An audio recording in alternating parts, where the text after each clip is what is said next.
That's not the same as deciding between what's morally right or wrong. And that's where you're quite correct that a journalist has to be humble about not coming in and playing God and saying who's morally correct. That in many parts of human experience, the journalist is in the middle of not an argument between right and wrong, but an argument between two different versions of what's right. When I wrote my book, Jew versus Jew, which was mentioned before, it was all about battles between two versions of what is right.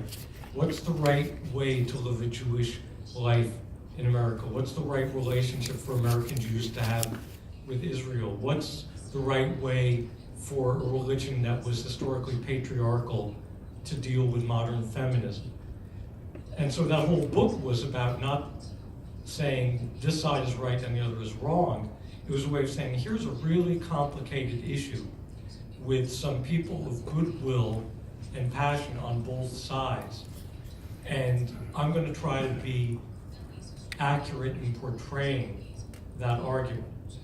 But then there are other times where you do need to step in and quote someone, even though someone you spoke to may have been very sympathetic to you, but if they are wrong, if they are telling you something that's provably incorrect, then you're failing your reader if you do not correct it when you publish your article. Because we think a lot, as we should as journalists, about the morality of how we deal with our sources and our subjects. And it is moral. We have to feel that our morality is at stake in dealing ethically with the people we report upon. But we also have an obligation to our readers. And our obligation, I always tell my students, your obligation to the people we interview is to be accurate in reporting what they've said, to treat them respectfully, to take seriously what they've said. But that obligation to the source cannot take precedence, cannot be a higher value than your value to the general public. Because if you are trying to just be nice and friendly and supportive in a personal way to someone you've interviewed, then that leads you to not be as accurate and truthful and factual as possible to your public, then you're failing at the larger task. And that larger task is, as journalists, we have a big part in the way democratic societies function. And I don't care if certain people in my own country disparage that now. I totally believe that's a vital role for us to play. And if we start to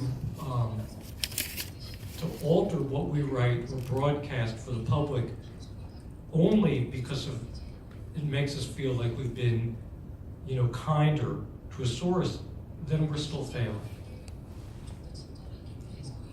네, 감사합니다. 또 다른 질문 있을까요? 이번에는 한번 저 뒤로 가볼까요? 남학생 한번 해볼까요? 남자분 저기. 네. 손을 많이 드시네요. 이거 어떡하죠? 네, 고맙습니다. 학생은 아니고요. JTBC에 근무하는 박민규 기자입니다. 이렇게 기자들, 영 저널리스트네요. 예, 기자들 그리고 예비 기자들 많이 모여 있는데 질문 한두 개로는 사실 교수님 끝나지 않을 것 같다는 말씀 미리 경고를 드려야 될 것 같고요. 제가 궁금한 건 계속해서 뉴스페이퍼에 근무하신 걸로 알고 있기 때문에 I'll come back. 예, 그래서 텔레비전 다시 오시면 또 여쭈도록 하겠습니다. TV 뉴스에 대해서 좀 여쭈고 싶습니다. 대한민국 많은 방송사들이 그렇고 제가 지금 근무하고 있는 JTBC라는 회사도 그런데요. 기자의 얼굴 또는 앵커의 얼굴이 오래 나오면서 기자가 직접 등장해서 설명하고 직접 현장에서 전하는 방식의 리포팅을 많이 하고 있습니다. 근데 이게 어떤 시청자들 입장에서는 조금은 정제되지 않은 정보를 실시간으로 전달한다는 그런 목적 때문에 조금 정신이 없다 이렇게 보는 사람들도 있고, 어떤 사람들은 라이브 방송의 묘미를 잘 살린다, 또 기자가 직접 자기 얼굴을 걸고 설명해 주니까 조금 더 신뢰가 간다 이렇게 받아들이는, 그러니까 시청자들 평가가 좀 상반된다고 저는 느끼거든요. 이 부분에 있어서 TV 뉴스에서 기자나 앵커가 직접 나와서 설명하는 부분이 특히나 디지털 시대에 좀 더 많아져야 한다고 혹시 생각을 하실지, 또는 모르겠습니다. 앵커나 방송 기자를 해보신 적이 없으시기 때문에 조금 다르게 생각하실 수도 있을 것 같아요. 그 부분에 대해서 의견 좀 여쭙겠습니다. Well, it's very common in the United States too for broadcast journalists to have their faces on TV. And although I have not done broadcast journalism myself, I have many, many, many students who have gone into broadcast journalism, so I have a lot of familiarity. And most of them are shown with their faces on TV. So I have no ethical problem with that. I think the more interesting issue you raise is, and it's not just true of live TV, it's now true of all journalism because it gets published online so quickly, is keeping the balance between, as I said in my speech, getting the story correct and being the first one to upload it, or in your case, to go on the air with it. And I completely understand the pressures. It's a super competitive business. It's more competitive now than ever before. Everybody wants to be the first one to have it. But if you are first and keep getting things wrong, even if it's an innocent mistake, an honest error, eventually you begin to destroy the trust of your audience. And being first is not worth that because you'll have less of an audience left to watch you being first if they decide that you're not reliable. And I think this is one of the big struggles for executives in the news industry, is executives really have to decide what standards they will set about when to put through a broadcast or an article, or look, these days a lot of news gets live tweeted. You know, how quickly will you put out a tweet about something? How much verification do you want it to have? Are you going to have your reporters put unedited content out there right away simply because it might be their first? That can be very risky. I remember a few years ago there was a major Supreme Court decision in the United States. It had to do with whether the Supreme Court was going to strike down the health care program that President Obama had created. And all the major news organizations wanted to cover the announcement of the decision. And the way it works is the decision is written and it's handed out or put online at exactly the same time for all the journalists to have access to. And a number of news organizations made a mistake. They read the beginning, like the first 5 pages or so of a 25-page decision, and they said, aha, the healthcare plan program has been struck down by the Supreme Court. But it wasn't. It was a 2-part decision, and one part of the law was struck down, but the second, more important part was upheld. And a lot of these journalists were so concerned about being first, they didn't even read all 25 pages of the decision. And then, of course, they were very embarrassed. But that's what we have to struggle with. I think it's a message news executives have to give their staff, but it's also on the conscience of every individual reporter who has to say, even when there's pressure from an editor, I haven't read the whole decision yet. I'm sorry, I can't write my tweet yet because I don't know everything the court ruled. 대답이 되셨나요? 아유, 이거 어떻게 차례대로 해볼까요? 저기 앞에. Hi, my name is Renee from Herald Business. First of all, thank you so much for a wonderful speech. Oh, thank you. Okay, so I felt like I was back in college for a second. First of all, I would like to ask you about the portal system right now. So the digital era, we can't really deny the impact of portal website in the digital era. And Well, by portal, do you mean like an aggregator? I'm just not sure. we'll say like Google or Okay, yeah. so it's, okay, got it. Yeah, but in Korea, there's a Korean version of Google called Naver, and it's basically being a main platform, news platform for all the readers. So readers mostly choose Naver to read news and all the stories, including me. I don't go any other news website. But when I was in the States, I choose each newspaper website to read stories. But in Korea, it doesn't work that way. So what would you say about the role of the portal website here, and how would you cope with this? Thank you. It's a great question, and the portal problem exists in the US also. I mean, on my smartphone, I didn't even ask for it, I get Google News.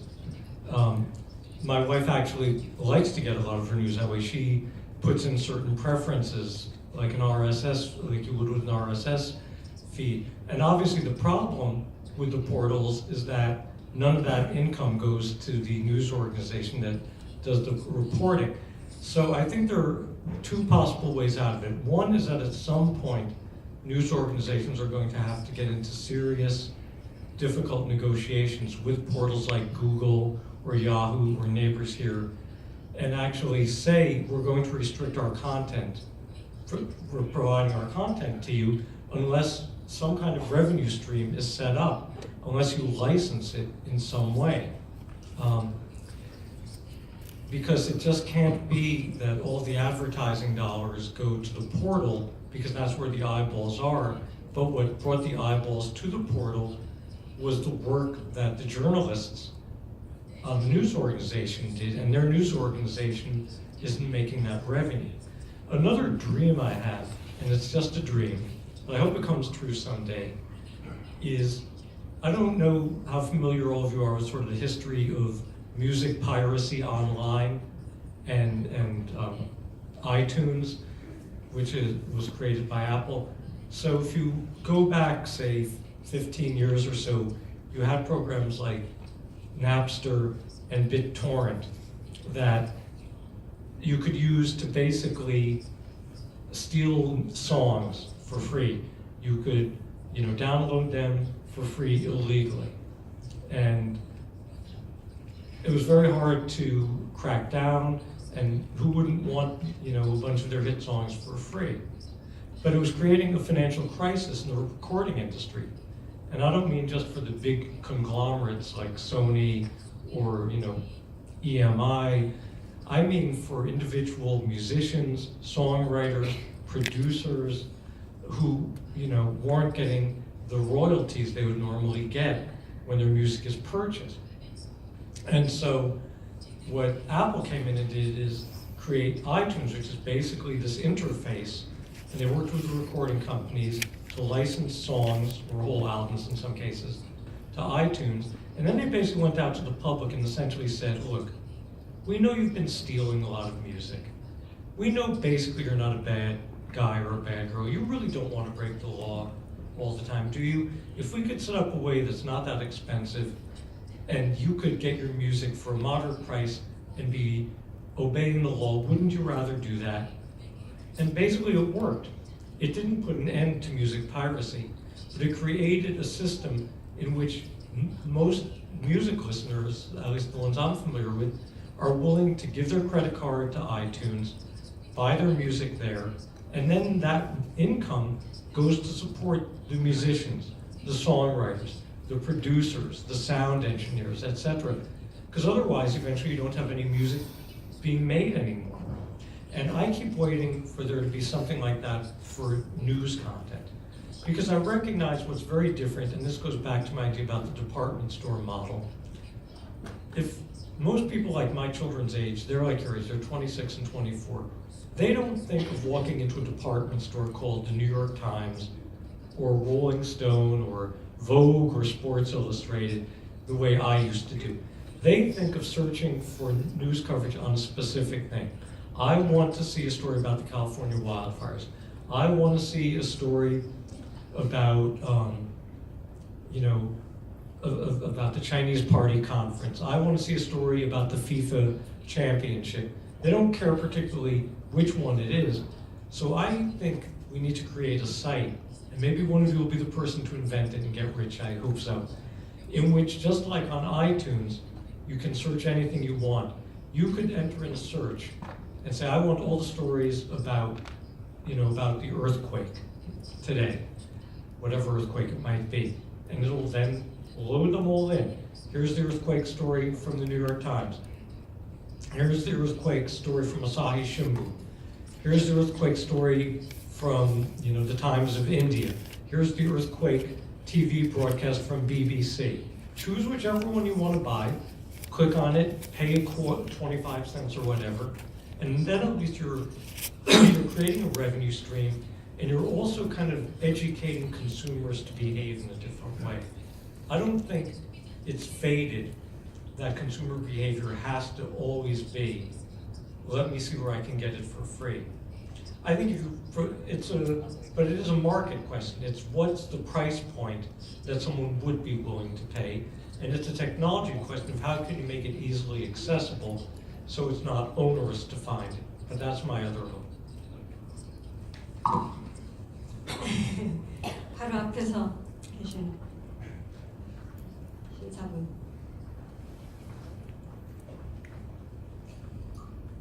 Manchester, Sky News United Kingdom. First of all, I'd like to extend my deepest thanks to your insightful, presentation regarding freedom of the press. It's 1,000 pities that General Khashoggi was murdered by dictator regime in Saudi, and a lot of journalists participating, delivering true news to the public for the purpose of public interest. In this time, under this kind of currencies, it's 1,000 pities that dictator regime tried to kill some of the civic activists. In this point, how can we defend ourselves from the threat of dictator government and dictatorship? Thank you. That is a profound and really difficult question because there are different levels of protection. I mean, as we've seen in a number of countries around the world, it's actual physical danger. And I have to say, even in the United States, something I never thought I would ever see, you have reporters who've been singled out by name by President Trump who now need bodyguards to do their work, who I don't know this yet, but I will not be surprised if we find out that some of them are wearing bulletproof vests, ultimately. But the idea that journalists have to have bodyguards now in the United States is mind-boggling. So that's one level of threat. The other is the threat of, in unfree countries, of having your license taken away, of having your publication censored, of shut down, ultimately perhaps to being jailed. So something that stops short of actually physically killing you, but puts tremendous pressure on you not to be able to do your work. And we don't have a great answer to that, to be honest. There are some very good NGOs around the world, like the Committee to Protect Journalists, that try to advocate in these cases, and often journalists are defended by groups like Amnesty International or Freedom House or Human Rights Watch, but those are really just acts of persuasion, and some governments reach the point where the last thing they care about is what some NGO is complaining about. And then you go further, and we're in this era of non-state actors too, that as dangerous as some governments are in their attitudes and actions towards journalists, then you think of large parts of the world that are not governed by anything resembling an actual government.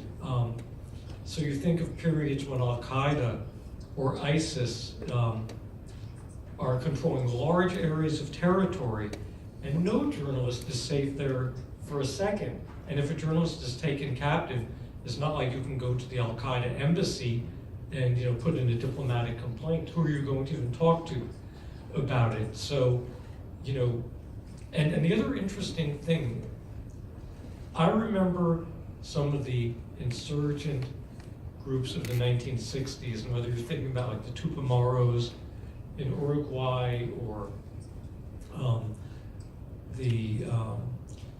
well, not the Red Army faction, they were pretty horrific all around, but the Viet Cong in Vietnam.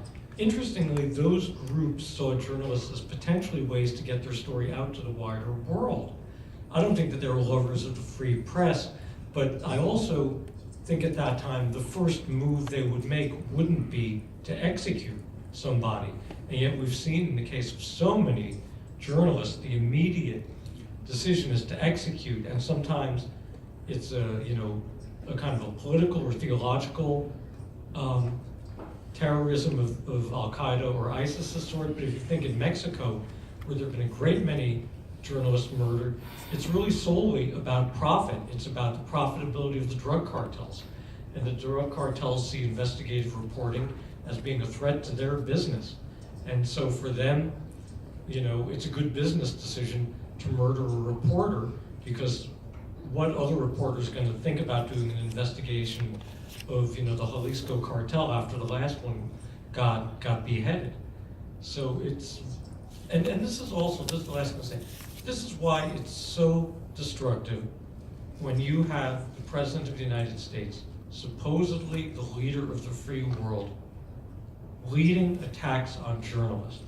It's not a joke. I don't think you realize that. It isn't a joke. It isn't just something that plays to his voters in the United States. It's a message that goes all around the world and that endangers journalists and journalism everywhere. Because every other ruler, every other terrorist leader, every other head of a criminal cartel thinks that if the President of the United States can make threats against individual journalists, then it surely is open season on them. 감사합니다. 이쪽로 한번 가보겠습니다. 저기 어떤 분을 하실까요? 저기 네. 예, 교수님 안녕하세요. 저는 MBN의 배준우 기자라고 합니다.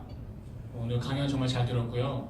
네, 사실 조금 이런 일반적 원칙이나 어떤 저널리즘에 대한 강연 너무 감명 깊게 잘 들었는데요. 사실 이제 한국에서 저널리즘 환경에서 어떤 이런 저널리즘을 가르치는 거에 있어서는 사실 교수님도 많이 계시고 이런 스쿨들도 있지만 사실 현장에서 이런 신입 기자들에 대해서 선배 기자들이 실질적으로 교육을 하고 저널리즘을 가르쳐야 되고 기사 실습을 시켜야 되는 상황인데요. 그래서 저희도 뭐 다음 달에는 또 신입이 새로 들어오는데 이런 거에 있어서 실질적으로 좀 교수님께서 저널리즘 스쿨에서 새로운 어떤 기자들 혹은 기자 지망생들을 가르치실 때 진짜 단기적으로 혹은 핵심적으로 이것만은 정말 좀 인지했으면 좋겠다라고 중점적으로 가르치시는 게 어떤 게 있는지 궁금합니다. That's a great question. I think there are two ways to answer it. One is what you're describing about is a kind of an informal mentoring process in which more experienced journalists in the newsroom will take the younger ones under their wing. And I think that requires two parties, though, to be interested in it. It's not just the older journalist, the more experienced journalist wanting to be a mentor. It also requires the younger journalist to be humble about realizing I have something to learn from these older people. And I remember very clearly the first newspaper I worked on for a summer job. It was my first paying journalism job. And there were a lot of very young people in the newsroom. I was 19 years old. I was a summer intern. But a lot of the full-time reporters were just out of college, 21, 22 years old. And then there were a lot of reporters who, at that time, seemed very old. Now that I'm 63, they seem young. But then they seemed old because they're probably 50, 55 years old. And it's tempting to think that they're the old timers. What could they know? Why do we need to pay attention to them? And one of the really important realizations some of us young reporters came to is that some of those older reporters were incredible sources of wisdom. It wasn't just specific skills they had. It was something deeper than skills. It was wisdom and judgment and temperament and perspective. And we had some really interesting, friendships almost, but mentoring relationships that spanned sometimes 25 or 30 years. But both sides of that age divide have to be willing to do it.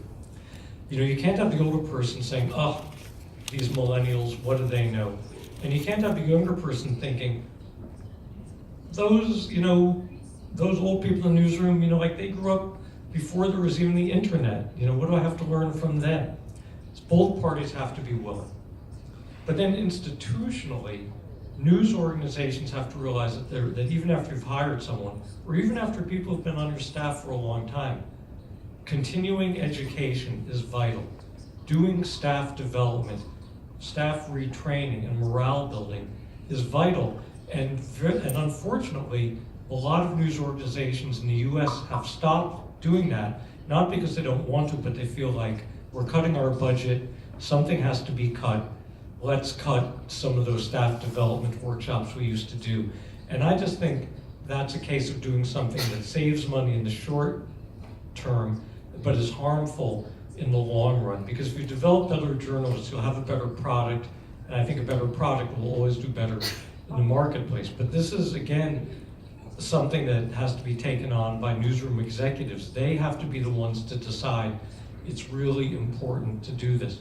And it doesn't have to be a huge time commitment. I happen, for a variety of reasons, to be very close to the editors on the Minneapolis Tribune, which I mentioned before.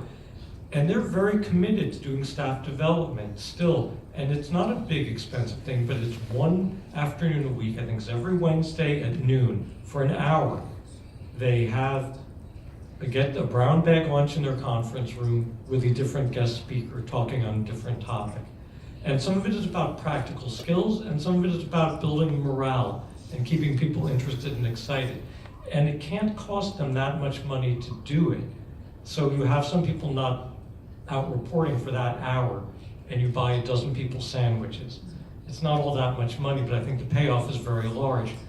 And yet, unfortunately, a lot of news organizations have looked at things like that as a place where they can cut a little bit out of their budget. 다들 돌아가셔서 이 정보를 이제 실행하시기 바랍니다. 지금 제가 여러분들 가지고 계신 타임테이블은 제가 8시 반에 이 행사를 마치기로 되어 있습니다. 지금 거의 9시가 다 됐어요. 이제 슬슬 끝내야 돼요. 지금 질문들이 너무 그 진지하고 좋은 질문들이 많아서 하나만 더 받아도 될까요? 질문 하나만? 하나만? 짧은 질문 하나만. 맨 앞에. 네, 지금 오신 분. 딱 짧은 질문이어야 됩니다. 짧아야 돼요. 네. 뉴욕 타임즈의 본인의 소속을 밝히시고. 고려대학교에 있는 교수 박재영이고요. What are the beauties of the New York Times? What are the beauties of the New York Times? What are the beauties of the New York Times? When I first got on the New York Times in 1981, let me say one thing first. After the last question, I have to quickly do one more thing for you all. It will require me to briefly walk to the front table there and get something I want to show to you. So just allow me to do that at the very end. When I first got on the New York Times in 1981, I had never been around a newspaper that took history so seriously. The other newspapers I'd been on 4 other, this was my 4th newspaper, were very good at reporting events as they happened, but rarely did they stop to put them in historical context. That was the first thing I noticed about the New York Times that made it different. In almost every story I wrote or anyone else wrote, you'd have to at least devote a paragraph to trying to put the event in some kind of larger perspective, some kind of historical context. So that was number one. And the other thing that really struck me is, and I think these are still true to this day, is a lot of great journalists are only interested in journalism. And there's nothing wrong with that, but it's limited. I think the world is a lot bigger than that. And at the New York Times, I suddenly was in a newsroom where I would hear 2 copy editors arguing about the quality of a particular French film, or how good a play on Broadway was, or was the writer Lillian Hellman a Stalinist, or wasn't she a Stalinist? And I just thought, wow, I'm in a newsroom where people are talking about, arts and culture and, art exhibits and everything. And I realized that was part of what made it a great paper. And even just last week, when I was talking to my ethics class last Friday, and I'm leaving tomorrow to go back to New York to teach this Friday, I was saying to them the same thing. We happened to get on the subject, I'd seen a play. There's a great play in New York about an argument between a writer for a magazine who has fabricated some facts in an article, and the fact checker who catches him. It's a great play. So I was talking about it to my class, and I said, you can't just consume journalism if you're going to be a great journalist. You have to read novels. You have to see plays. You have to listen to music. You have to go to art museums. You have to open yourself up to everything to be inspired and to feel all the richness of human nature and all the complexity of the human condition. And that was something I felt at the times I had not felt at other places. And I think that it is still true there. I hope so. I mean, I'm not in the newsroom every day, so I can't tell you for a fact, but I certainly pray that it's so. 네, 감사합니다. Thank you so much. 아쉽지만 여기서 우리가 좀 마감을 해야 될 것 같습니다. 뭘 하나 보여주시겠다고 그랬거든요. 자, 준비하시는 동안.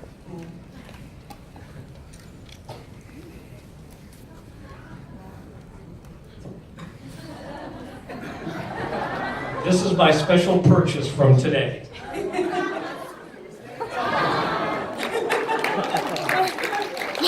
This is not fake news. This is not a fake hat.